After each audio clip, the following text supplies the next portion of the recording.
became the inspiration for all Ottoman domed mosques to come. But none would ever match its size and scope, and it belonged to Mehmet the Conqueror.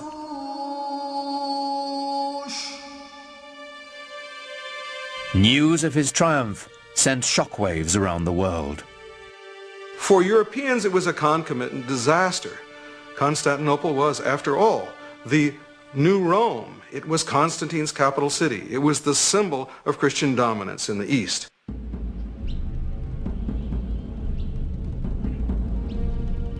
The Ottoman rulers had long stacked up titles for themselves. Khan, which is Turkish for emperor. Shahi Shah, Persian for king of kings. And Sultan, the Arabic word for ruler. But now, with all the former Byzantine Empire under their command, Mehmet and his successors claimed yet another title, Holy Roman Emperor. The Ottomans had reached the gates of the West and were poised to push on towards what they now claimed as their ultimate destiny, the conquest of Europe. That quest would fall to the most legendary Sultan of all. He was born at the beginning of the 10th century by the Muslim calendar, and he was the 10th Sultan descended from Osman. He was a child of destiny, whose greatness was expected. In the parlance of the day, he was the Sahib Quran, the universal ruler, the master of an auspicious conjunction, whose coming has been foretold, whose identity is confirmed astrologically. His name was Suleiman, after Solomon, the wise king of the Old Testament. The Ottoman Empire would reach its apex under Suleiman's reign. Suleiman was extremely well educated. He was trained to the Sultanate from the day he was born. As a young prince, he formed a relationship that would have a tremendous impact on his life and on the empire as well. And when he was still a crown prince, he also developed a great friendship with a convert, a Greek convert who took the name Ibrahim. The two were very close in age and apparently very close in other ways. Personally, intellectually, educated together to a certain extent. And as was common practice, when Suleiman acceded to the throne on the death of his father, he took his faithful Ibrahim with him to Istanbul. Suleiman was 26 when he took the throne, determined to make his mark on the world, as soon as his ministers would let him.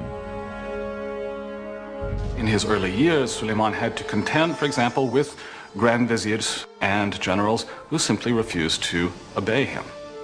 Feeling, apparently, that here was a 26-year-old kid who had never seen very much in the way of action and hadn't done very much to show that people ought to, in fact, obey him. The way to prove his mettle was on the battlefield. Every new sultan was expected to begin his reign by expanding the empire. Ottomans now controlled Kurdistan, Egypt, and the holiest cities of Islam, Mecca and Medina. Suleiman set his sights on Belgrade in Hungary, the stepping stone to Europe.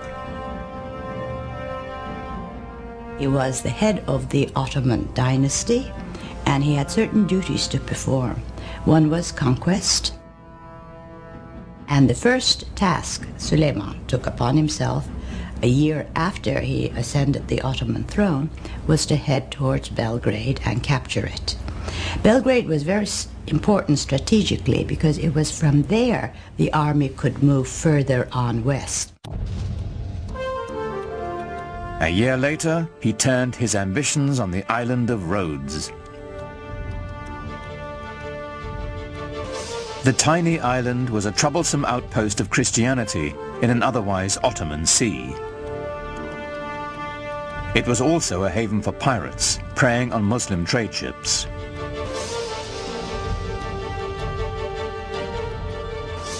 The 50,000 defenders of Rhodes manned one of the strongest forts in the world. Suleiman decided on a tactic other than relying on gunfire from his huge cannons. A new tactic, seldom used until that time. The Ottomans are the first major force to actually develop new ways of harnessing gunpowder to the cause of military expansion in creative ways. Ottoman sappers dug out a series of 50 tunnels near the base of the fort so they could mine its foundations.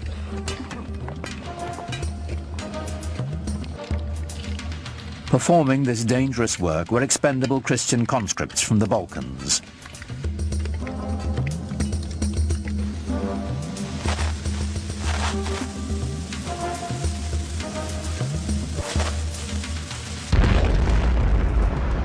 The resulting explosion signaled a furious 6-hour Ottoman assault. But the Turks were beaten back. Then, after 145 days of siege, the exhausted Christian defenders finally negotiated a truce. The Ottomans had won.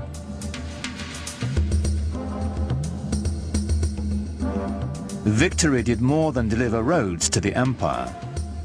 Suleiman was now a sultan to be taken seriously. His march of conquest had begun.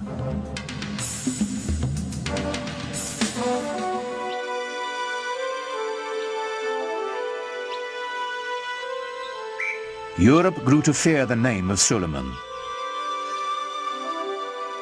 But within his own borders, he had another reputation.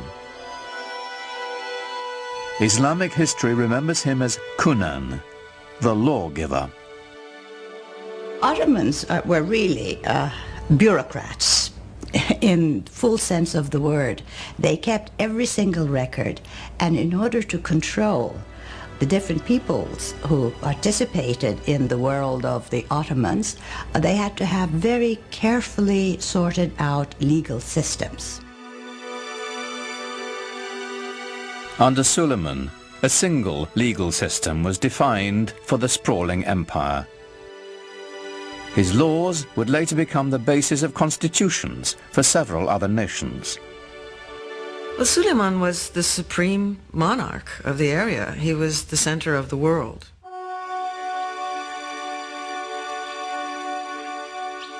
He inaugurated a classical age in Ottoman architecture, commissioning some of the most spectacular buildings the world has ever seen.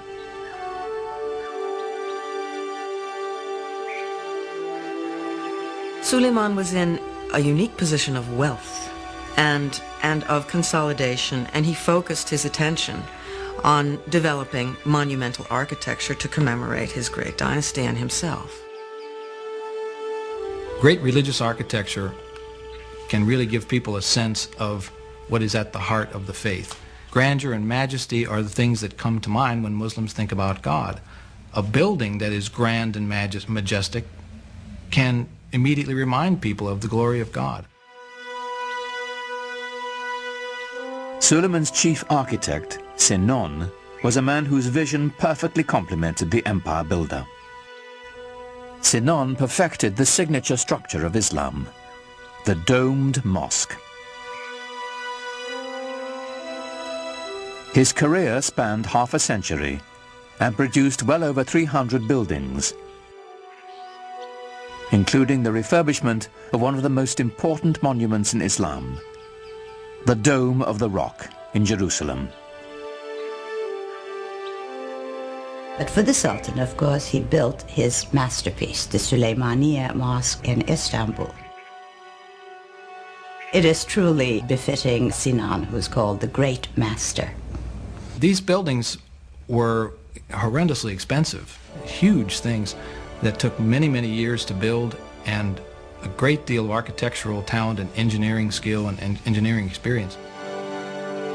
When they built a mosque like the Süleymaniye,